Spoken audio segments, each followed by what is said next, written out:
World War I, an introduction to Chapter 19. Europe's powder magazine, long smoldering, blew up in the summer of 1914 when the flaming pistol of a Serb patriot killed the heir to the throne of Austria-Hungary in Sarajevo. An outraged Vienna government, backed by Germany, forthwith presented a stern ultimatum to neighboring Serbia. An explosive chain reaction followed. Tiny Serbia, backed by its powerful Slav neighbor Russia, refused to bend the knee sufficiently. The Russian Tsar began to mobilize his ponderous war machine, menacing Germany on the east, even as his ally France confronted Germany on the west. In alarm, the Germans struck suddenly at France through unoffending Belgium. Their objective was to knock their ancient enemy out of action so that they would have two free hands to repel Russia. Great Britain, its coastline jeopardized by the assault on Belgium, was sucked into the war on the side of France. Almost overnight, most of Europe was locked in a fight to the death. On one side were arrayed the Central Powers, Germany and Austria-Hungary, and later Turkey and Bulgaria. On the other side were the Allies, principally France, Britain, and Russia, and then later Japan and Italy.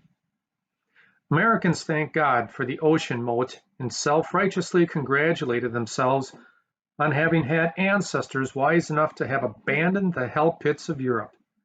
America felt strong, snug, smug, and secure, but not for long. President Wilson issued the routine neutrality proclamation and called on Americans to be neutral in thought as well as deed. But such scrupulous even-handedness proved difficult. Both sides wooed the great neutral America in the West. The British enjoyed the boon of close cultural, linguistic, and economic ties with America and had the added advantage of controlling most of the transatlantic cable. Their censors sheared away war stories harmful to the Allies and drenched the United States with tales of German bestiality. The Germans and the Austro-Hungarians counted on the neutral sympathies of their transplanted countrymen in America. Those with blood ties to the Central Powers numbered some 11 million in 1914, and some of these recent immigrants expressed noisy sympathy for the fatherland. Most, however, were simply grateful to be so distant from the fray. The majority of Americans were anti-German from the outset. With his villainous upturned mustache, Kaiser Wilhelm II seemed the embodiment of arrogant autocracy, an impression strengthened by Germany's ruthless strike at neutral Belgium. Germany and Austrian agents further tarnished the image of the Central Powers in American eyes when they resorted to violence in American factories and ports.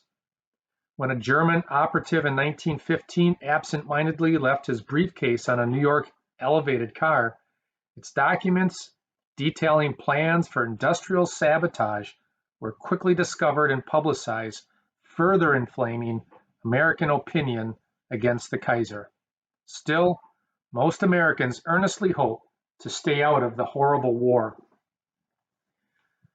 And so in this chapter, chapter 19, we really want to focus, our main objective is to really understand the causes of World War I, the reasons the United States entered the war in 1917, and then finally the consequences of the war.